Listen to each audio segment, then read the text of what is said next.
What's going on, everybody? Welcome into another edition of the Round Ball Roundup with Sunbelt Report himself, Zach Capps.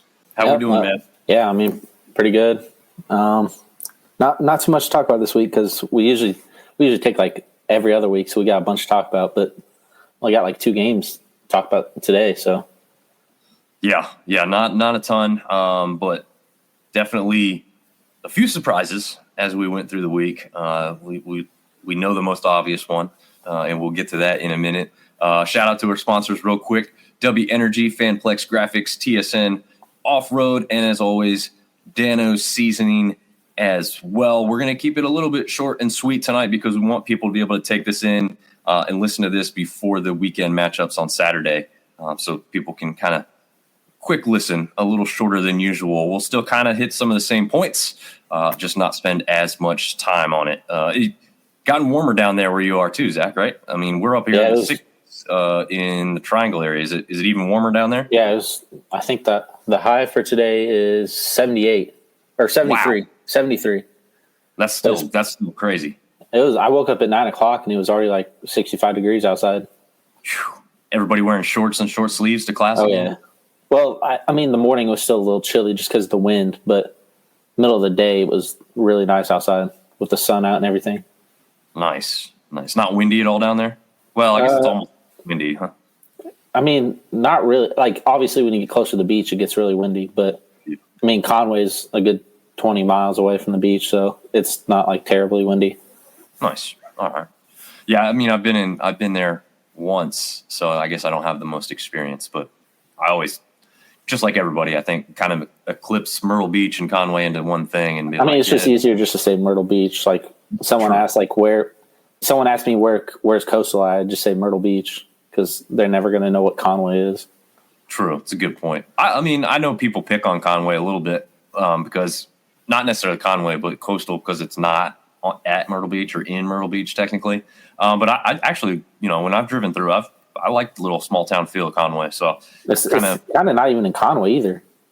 Oh, really? It's like 5 miles away from downtown Conway. It's like pretty much in between. There's like, it's like a tiny little like island campus. That's what they call it, where it's just like it's not like, for example, like a lot of these college cities are just like the whole city's the college basically. Right. Like not here. It's like we have like a little like island where all the stuff is, and then 5 miles away here is Conway, and then 20 miles away is Myrtle Beach. So it's like kind of like in the middle a little bit. Nice. Yeah, I mean, it gives you a little bit of everything, I guess. Yeah, I mean, the only thing that sucks is there's like 2 bars and like a couple restaurants, but other than that, you have to drive to go anywhere. Yeah, you can't like walk somewhere. Yeah, and you probably have to deal with all the tourists driving, which is probably never fun.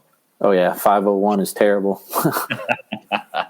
Yeah, that's I've lived in one. Boone's kind of a winter destination compared to Conway and Coastal, where it's more of a warm destination. But yeah, you get the people driving up there, don't know what they're doing, not familiar with the area.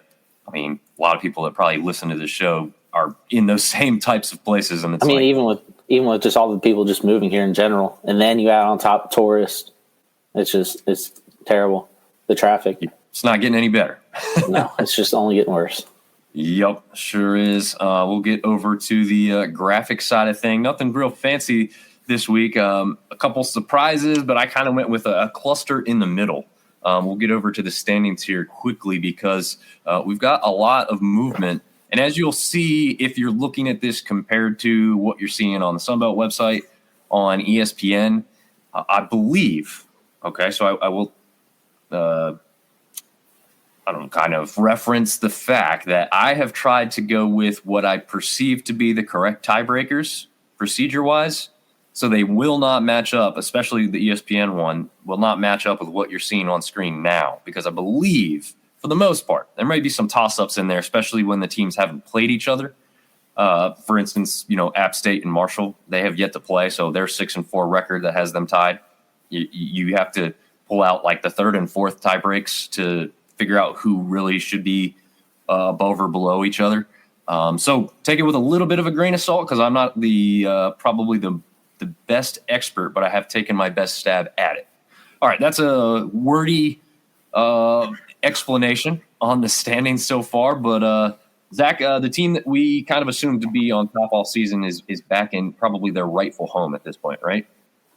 Yeah, they're starting to take off. South Alabama's cooled down and kind of coming back down to earth where we expected them. And, Arkansas State's just starting to show that why they were preseason number one. Yeah, absolutely. 8-2 record, 17-5 overall, trailed somewhat closely by Troy. I guess going into this week, before all the games happened, I don't know where Troy was going to go, right? Could they fall a little bit further, or did they kind of get back up top? I believe they're back on a 3-game win streak now at this point. Is that? Let me double check that math. Yes, 3-game win streak. So, hey, they're getting hot too, right? There are 6 wins away already from another 20-win season. They look like they may be primed to do so. Impressive home record. They sit at 9-3 at home. But their struggles on the road, it's kind of similar to Arkansas State. A little above 500, right? I mean, like these teams are 5-3 and 5-4 on the road. So that's how. I mean, just in college basketball this year as a whole, like almost everyone is struggling on the road this year, just across the whole sport. And I remember looking at that stat last year in the Sun Belt specifically, and it was pretty bad, even for the teams, besides the top 3, maybe 4 teams, the road records across the board in the Sun Belt were not too good. So it's interesting to see that it's kind of playing out that same way again. I mean, I don't even know. I don't think there's a single good-looking road record. I mean, when you're traveling, like, they don't travel just for like one game and then come back. Like, you travel for like 3 or 4 or 5 days, depending on where you go. So that kind of just throws you completely out of rhythm. And sometimes a lot of these teams, I wouldn't say a lot, but I know at least a couple of these teams, they don't like fly to places like especially like Coastal, for example. They drove to Georgia, I think Georgia State, and then drove all the way up to ODU or something last week. Yeah. So like, it's not like they're like flying everywhere. Like a lot of these teams are trying to save money any way they can driving, which just makes it even worse. Yeah, it does. I mean, that would not be an easy trip. I mean, from me here in the Triangle area, it's a 6-hour drive to get to Atlanta. So if they came from Atlanta to Norfolk, you're probably looking at 8.5 hours, 9 hours in a bus. They drove from Georgia Southern to ODU. Oh, Georgia Southern. Oh, wow, that's even worse. Even farther. Because I know they stopped in between. They stopped at Duke and practiced at Duke. Oh, okay. Like they stayed the night in Duke at least once? I don't think so. I think they just stopped and like practiced and got the legs loose and stuff. Oh, I'm pretty sure they did the same thing on their way up to JMU. According to the broadcast, they stopped at High Point and practiced at High Point. Just kind of like break up the travel instead of sitting in a car or bus for, let's just say, like 6 hours. You get 3 hours, and then you're off the bus for 2-3 hours, then you're back on it for 3 more hours. Yeah, that does not sound fun. And you're right. I mean, like with these athletes, you don't want them coming in cold. It's not going to play to any benefit. But yeah, so as I was looking down to reiterate the fact of the road records, the 5-3 for Arkansas State and the 5-4 for Troy are literally the best 2 road records in the conference. You have South at 4-4, and let's see, I think it's Old Dominion's at 4-2, and everybody else is at 500 or below. And some of them are very far under 500. Those bottom teams there, 1-9, 2-8, 2-10. Georgia State is 1-7 on the road. So not playing to anyone's advantage to get away from home. Like you said, you're going on stretches. I know that it didn't seem to feel the same way last year, but I'm sure it was. It's just something I'm not remembering off the top of my head. These 3 and 4 game stretches where the team plays at home that many feel kind of strange. Like Coastal doesn't. I mean, last game they played at home was the 18th. They don't play again at home until the 5th of February. That's crazy. That's a lot of travel. Yeah, in that short of time, especially if they're driving everywhere. Oh yeah, absolutely. Do they have any West Coast games in that swing or anything? Or not West Coast, but West Division games, kind of.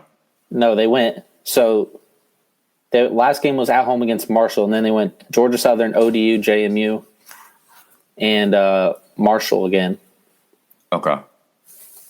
That Marshall trip's probably a little lengthy from Coastal. Well, I mean, they're just going to stay because they played JMU yesterday, so they'll play Marshall tomorrow.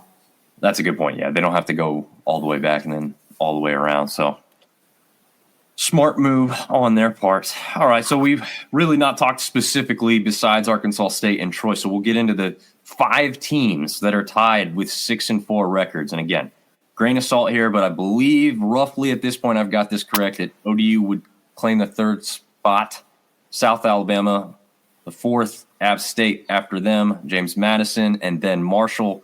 ODU has beaten South Alabama, and they split with App State, and I think they split with JMU. They still play JMU. They haven't played JMU at home yet, I don't think. Oh, they only played them once. Okay.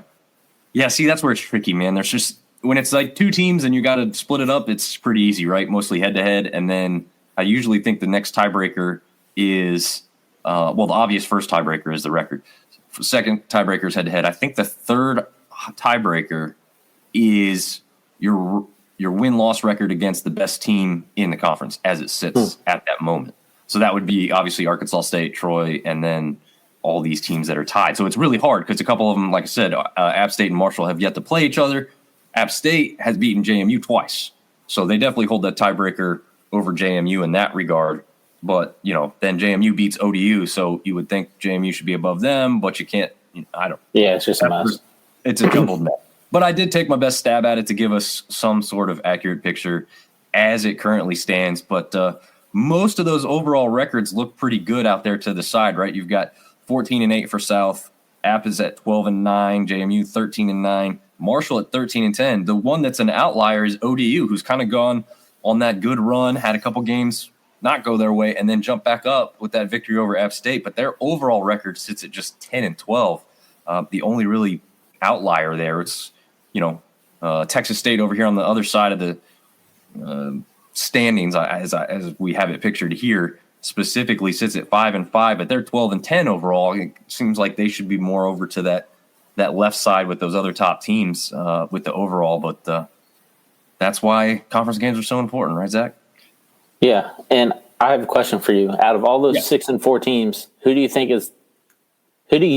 at their best is the 3rd best team in the conference? Because I think we can agree Arkansas State and Troy are 1 and 2.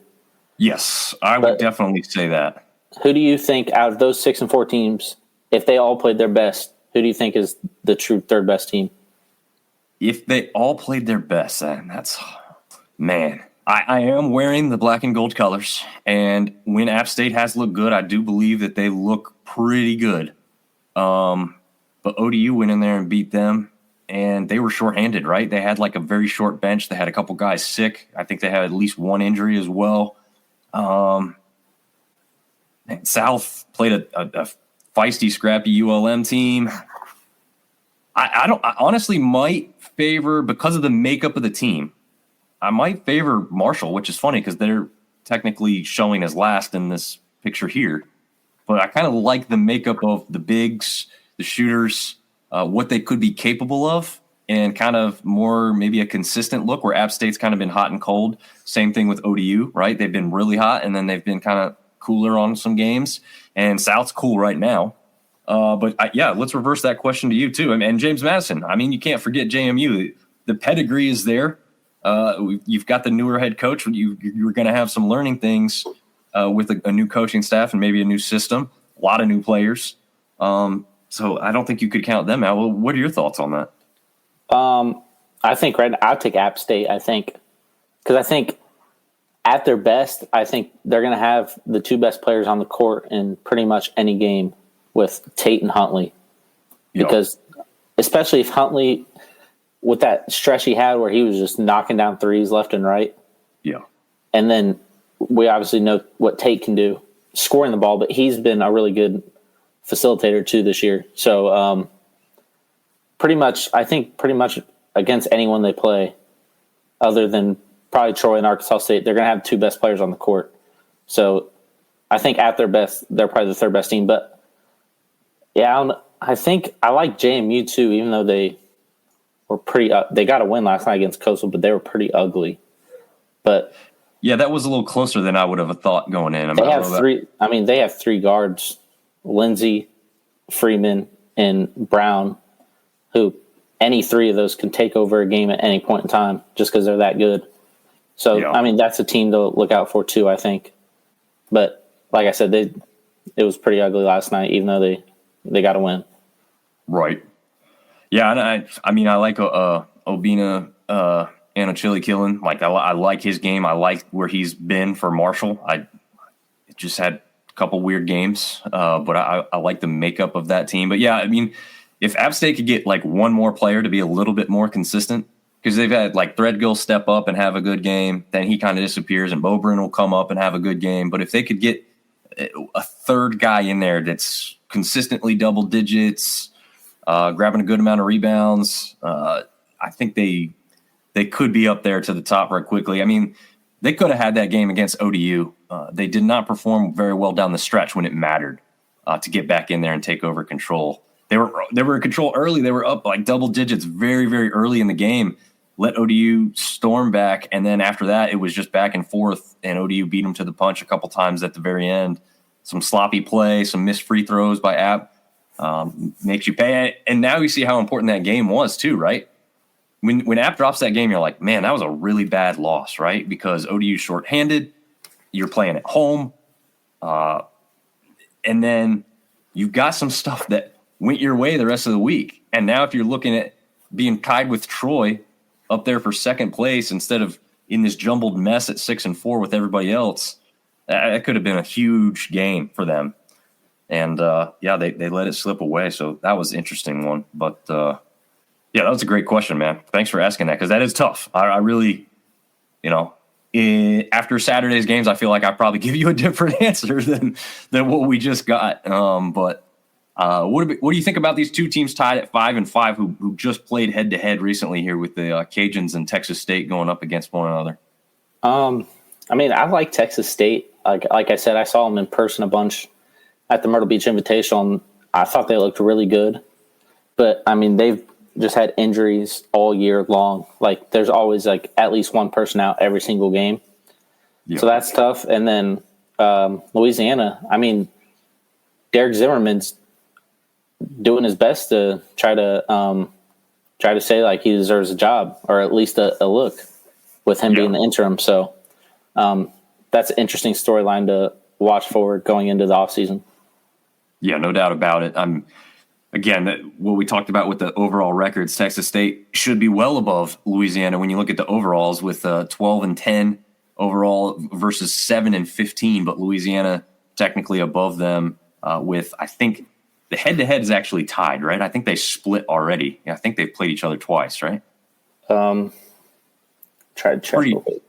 Yeah, we check that. I'm pretty sure they have, and I had to go down to like the third tiebreak, which I think Texas State beat like two teams that are ranked higher. I don't think they've played Troy or Arkansas State just yet. They played twice. They split. Both the away teams won. Both those. That is an interesting fact. We just talked about away game struggles, and both of them won away from home. So it's kind of fitting though, because these teams are just kind of weird when you've got the overall records what they are and sitting both at 5-5. So interesting. I think long term, I'm still favoring the Bobcats because of like you said, if they could get healthy, I think they're a pretty strong team that could end up much closer to the top of this conference than where they are currently situated. But I guess we will see. Three teams tied at 4-6 after that, including Georgia State, Southern Miss, and Georgia Southern. Georgia State coming out on top of those three teams as far as I was concerned with the tie breaks, and all very similar overall records. So it kind of makes sense that they're all kind of hovering around that same spot.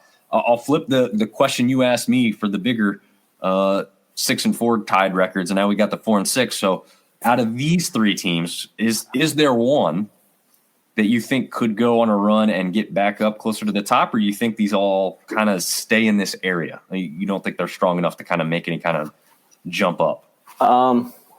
I still like Georgia Southern. Maybe it's just from what I thought about them coming into the season. Their team in general, I like Adante Holloman a lot. Saw him in person. That guy can get a bucket on anybody. That guy, he's quick, he's shifty, he's smart, and I think out of those three, I think they're the most well-rounded from bigs to guards. Yeah, Southern Miss, they have a lot of talent, but they don't really have bigs. I mean, Denijay Harris is their biggest player, and he's maybe the conference player of the year, but I mean, he's like 6'8", and that's their biggest guy. They play a bunch of wings and guards, which kind of scares me if you're going to go up against a team with quality bigs. So I'll probably lean Georgia Southern. Yeah, I'm not in total disagreement with that. I would say that the thing that I want to lean on is the fact that I picked Southern Miss to do so well this season. I feel like I have to stick with that pick, right? Like you said, they have the capable talent on the court, but it seems like it's not all connecting at one time. There might be Harris seems like it doesn't seem like, he is the most consistent player on the team, continually leading them in scoring and likely rebounds and other statistics there. But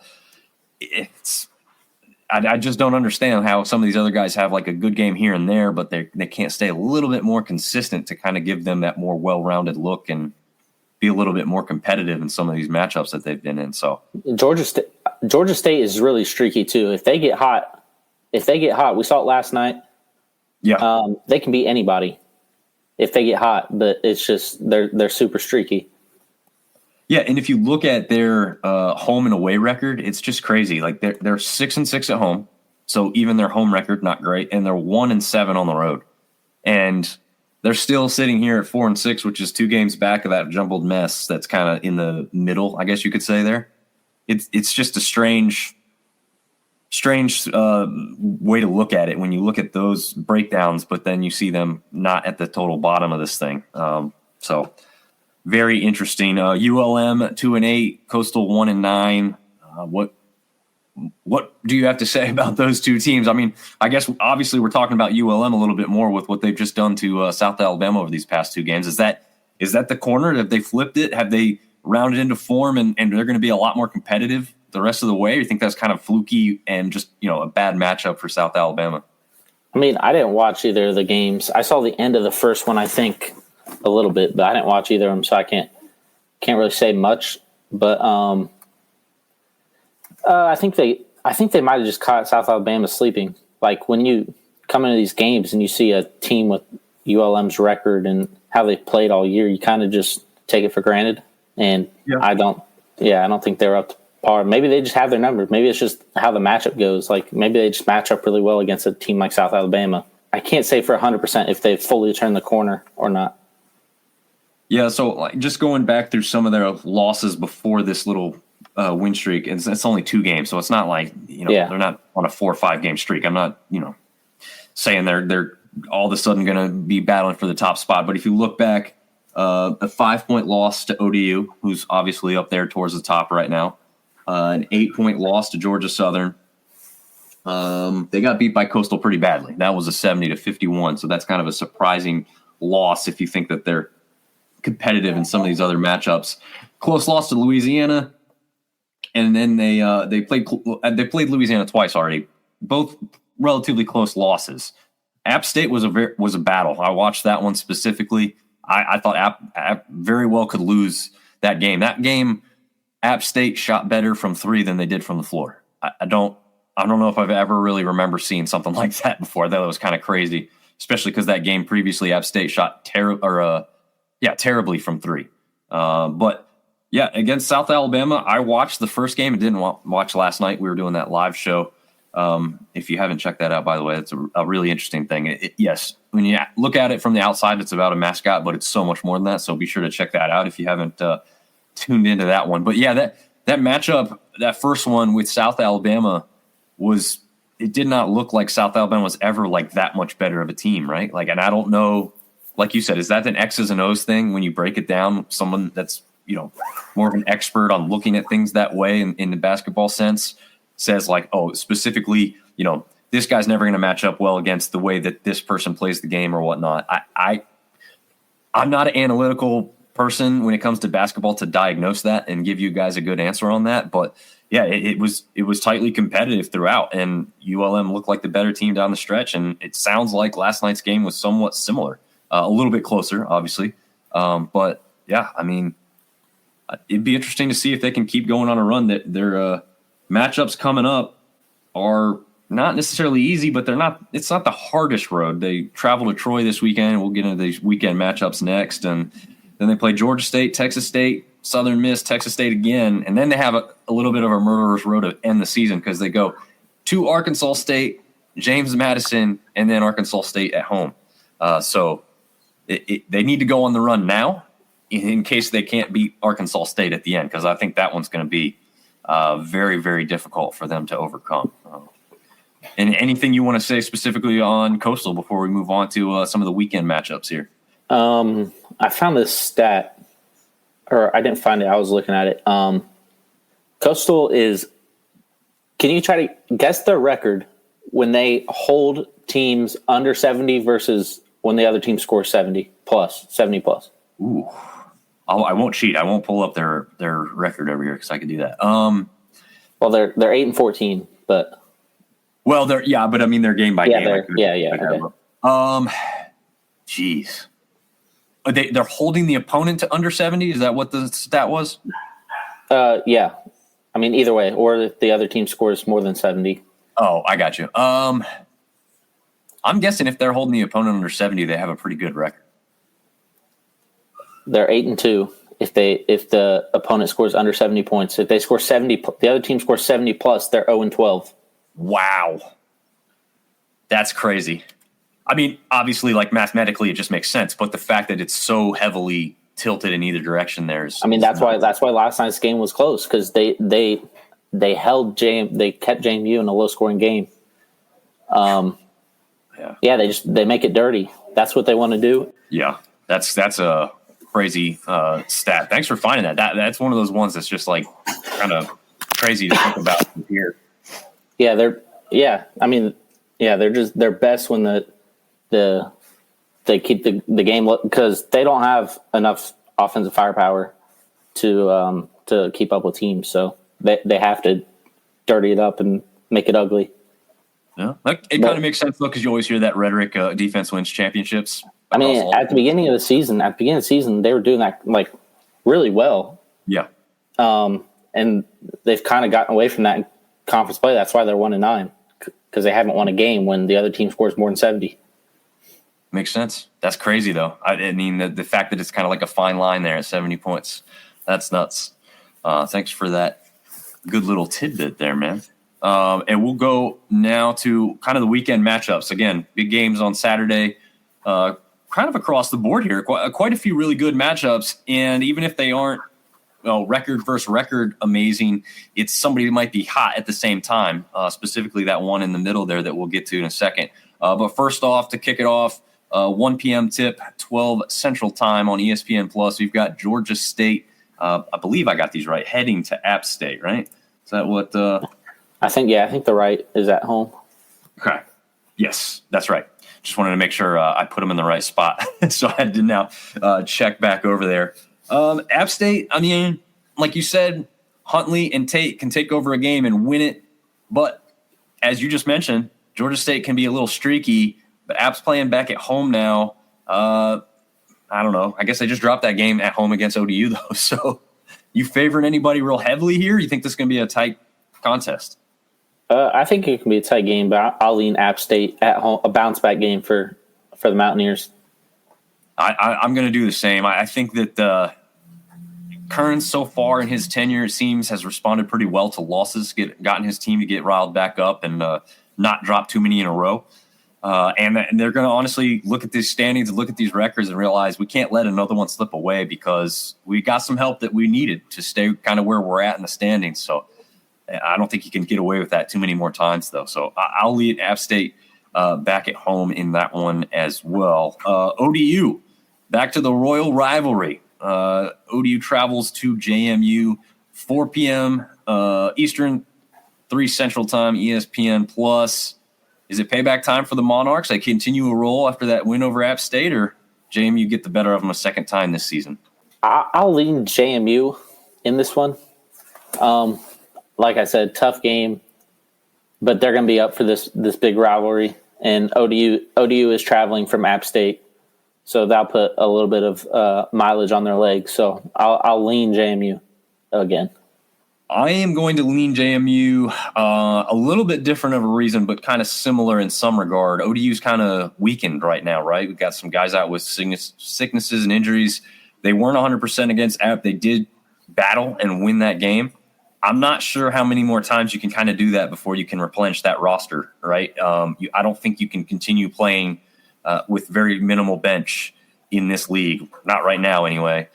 So if JMU seemingly much more healthy and prepared for a game like this, obviously one that neither team really wants to lose, of course. But yeah, I'm going to favor JMU. They've already won the first one, and I think it's going to be tough for ODU to continue on this run with what they're going through on their roster right now. But we'll see what happens. And then underneath that, we've got the battle of the teal and Kelly green specifically. Do you want to give us the first outlook or thought process on Coastal going up to Marshall and Huntington, West Virginia to kick off another 4 p.m. tip? Yeah, they just played a few weeks ago, and Marshall beat them by 13 in Conway. Like I said, Coastal's coming off kind of a tough loss that they let slip a little bit against JMU. And but Marshall's coming off a disappointing loss to Georgia State at home. So I'll go with Marshall, obviously, just because you can't really pick Coastal right now. But I do like what I saw a little bit out of Coastal. It'll be interesting. Mulabea is still out. It's just like I said, like they can't afford to have guys out when two guys are out for the season redshirting and one player got kicked off the team before the season. You have 10 guys, so you can't really afford to miss guys, and they're missing some. They're missing a guy right now, so it'll be interesting to see if Coastal can dirty it up. Though I do think it's winnable for Coastal, but I'll say Marshall. I will favor Marshall as well. Like you said, getting that kind of surprising loss to Georgia State probably going to piss them off a little bit. Get that heat going, that fire going back underneath them to get back on the right side. And like you said, unless Coastal can win a down dirty defensive battle. Which, again, they've already kind of proven that Marshall head-to-head could win this game. So I'd kind of favor them to do that again in this one. But it wouldn't surprise me if it was a little bit closer because now Coastal's got a game of experience and knows some of their tendencies. So it wouldn't surprise me if this game was actually a little bit closer than that first matchup there. Georgia Southern, it's the battle of the birds, the battle of the Eagles.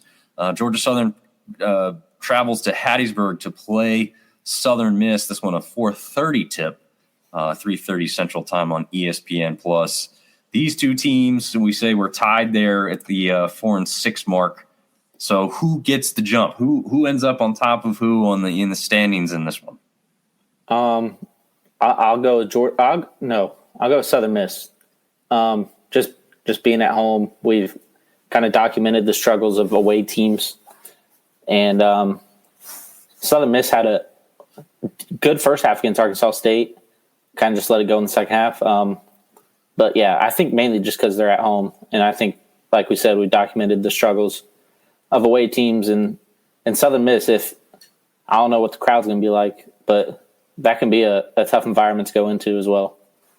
Yeah, and just to reiterate what you said, because I was kind of hark a little bit on something similar. Georgia Southern 3-8 on the road. Southern Miss 7-2 at home. So absolutely what you said favors that outlook from the outside going in for sure. I just like this one because it's the battle of the birds. You know, it's the two Eagles, somewhat similar logos, obviously not in color, but the fact that they're both kind of the beak to the feathers on the head aspect. So yeah, kind of an interesting matchup for that one. This is the matchup that I had kind of referred to earlier with ULM traveling to Troy. Yeah, when you look at the overall records, you say team at the top versus a team at the bottom, Troy's going to win easily. But I'm not so sure if we're going to see that with where ULM has been playing people a little bit tough in these last 3 games, maybe 4 if you say a 6-point loss to Louisiana before the loss to App State. Include that 4-game stretch where they've kind of been a lot more competitive. But do you think Troy outclasses them here, or do you think that ULM does stand a chance to continue surprising? Nah, I'm gonna go Troy. They're at home, 3-game win streak, so they're starting to find their footing a little bit. And like we said, they're probably the second best team in the Sun Belt. And Yeah, I think it's just going to be a little bit too much for ULM.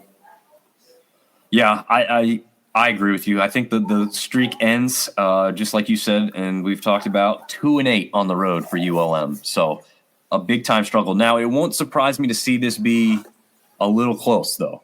I just think ULM is scrappy. What they seem to not have enough of is outside perimeter shooters that can bring them back. So if Troy gets up early, maybe they could kind of coast a little bit and just keep outpacing ULM by a little bit and win the game by 8 or 9 points in the end. But it didn't feel that close. I feel like it could be one of those types of games, but we'll see. ULM surprised me twice last week. I mean, I thought they would keep it within reach against South Alabama in that first game. I would not have favored them to win again in that second game. I figured a little revenge or retribution was coming from the Jags side of things. I didn't expect them to go win 2 in a row against that team, but they did. You think we're going to have a battle of the birds on the other side? Now we got a battle of the cats, kind of. I mean, the Red Wolves are more of a dog, but the logos look kind of similar in that regard. Red Wolves travel on the road to San Marcos to play, like you said, a little bit of a Texas State team that battling some injuries, but could be pretty prominent if they got everybody on the roster and healthy. Yeah, this be the first road win I take. So I'll take Arkansas State. Obviously the best team in the conference, one of the best coached and most skilled teams I think in all of mid-major basketball. And they're finally starting to show it a little bit more consistently. So yeah, I'll go with Arkansas State, especially with you never know who's going to be healthy with Texas State either. True. And I feel like the Opinion's been on a huge run here, man. He's been hitting every shot you can think of.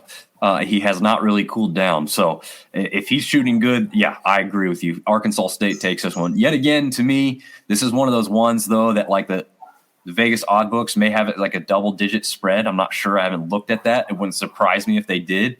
But I maybe favor keeping this game relatively close with Texas State's home record being 7-2 at this point. So feisty, and they're not going to let anybody come into their house and beat them easily. So it'll be interesting to see if it's at least a close game in that regard. Okay, easily the nightcap because it starts a couple hours after all these other games have ended. We have South Alabama traveling to Louisiana for an 8 p.m. 7 Central tip. Again, all games on ESPN Plus, easy to find for those of us, obviously watching all these throughout most of the season at this point already. Does South get back on the right track, or do the Cajuns win a game there at home in the Cajun Dome? Yeah, I'll take South Alabama to get back on track on the road. They have to, like, after those two brutal losses, you have to get on track before the season starts spiraling too quick.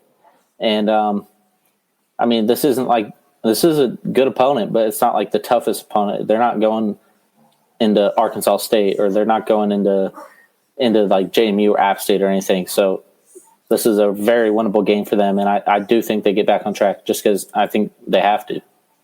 I agree. I 100% with that. They have to. They cannot afford to drop another one like this, because then at that point, it's not only just the record and the standings. It's now like you're worried about this team, a roster of guys who do they start getting frustrated with each other? Do they start arguing? Does that lead to problems in the locker room? I mean, all kinds of stuff can happen when you go on a bad losing streak, especially when you were so high up in the standings previously. It was all going so well there for a little while. So they have to end it now. The thing, again, we'll talk about the records. Louisiana at home, 4-9, one of the worst home records in the conference. So relatively easy spot for South Alabama to get back on track. This one, I think, could be more of a blowout, to be totally honest with you. If they're fired up enough and Louisiana's not playing a very good game, especially how they have not played all that great at home, I think South could get back on track and show that they could be right back in the race even after a not so great week they just had, specifically against the Warhawks of ULM. I guess we'll save the power rankings for the next time because, again, they're probably so much different than what you would put out on Sunday, and we're about to have Saturday games where you'd also change it again by this Sunday. So we'll definitely push those out on Twitter or X once you get those up on Sunday. Any last thoughts before we get into this? I know we also want to mention that we are working towards a MAC Sunbelt Challenge show for you guys, specifically teaming up with some guys specific to the MAC conference. Even if we can't work that out, Zach and I will definitely do our due diligence and homework to bring some interesting aspects to some of those games before next Saturday, because that's when all those take place on those return games. But any other news or note you want to cover here, Zach? No, it should be some interesting games tomorrow, and games are on Wednesday, I think. Yeah, games are on Wednesday because the MAC Sunbelt Challenge on Saturday gives extra day to travel. So it should be interesting. And then of course the MAC Sunbelt Challenge has been a success, I think, both years.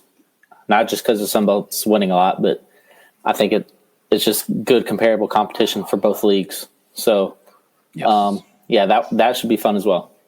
Yeah, I think you nailed that. I mean, those two leagues just make sense to kind of go up against each other. Kind of happens in bowl games a lot for football. So go ahead and bring. I wouldn't say any of them are rivalries at this point, but some kind of like little content, in the background that you may linger from football season. I mean, it's also better than playing like bye games, like where you go and get blown out by Auburn or somebody, or the opposite way where you bring an NAI school in and you beat them by 50. Like this helps you find out a lot more about your team than those games. Yeah, it's more of those. Oh gosh, what do they call those bracket buster type games they used to have? It's not exactly right, because there's obviously some teams that are all both towards the bottom of the standings. And the nice part about this challenge is they don't book these matchups at the beginning of the season. Yeah, they wait till the net rating. Over. Yeah, they use RPI and strength of schedule and a couple different metrics to kind of help shape so that the matchups are interesting and pit teams that are like. Try to make them even as possible.